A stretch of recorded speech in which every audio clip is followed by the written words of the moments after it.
Talks ran into the early hours of Saturday morning. GM is poised to file for bankruptcy in the US on Monday, and the German government, desperate to safeguard the jobs of its 25,000 GM workers, was determined to come up with a deal before then. Zufrieden und erleichtert. I am satisfied and relieved the deal for Opel is here.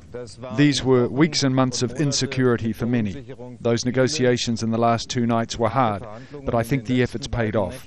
We have found a reasonable solution for the future of Opel. The deal sees GM sell 20% of its Opel and Vauxhall brands to the Canadian car parts company Magna. Another 35% will go to Sberbank, a bank controlled by the Russian government.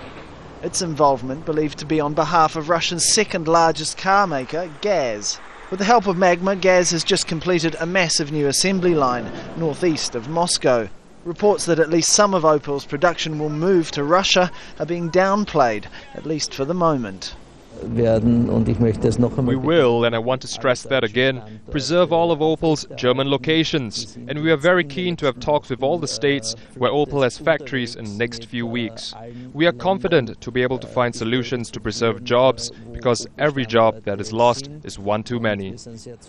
The breakup of GM and its bankruptcy proceedings are a watershed for a company that has long dominated the industry. Despite plunging sales, it still represents a staggering 1% of the total US economy. The sale of its European division, a key part of its restructure, is seen by some as a national, if not global, imperative. There is a huge overlap in American economic interest and the survival of General Motors.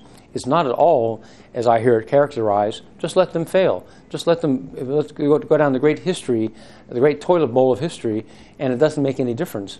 We'll all feel this if we let this company fail. Russian government involvement in the deal is also seen as significant.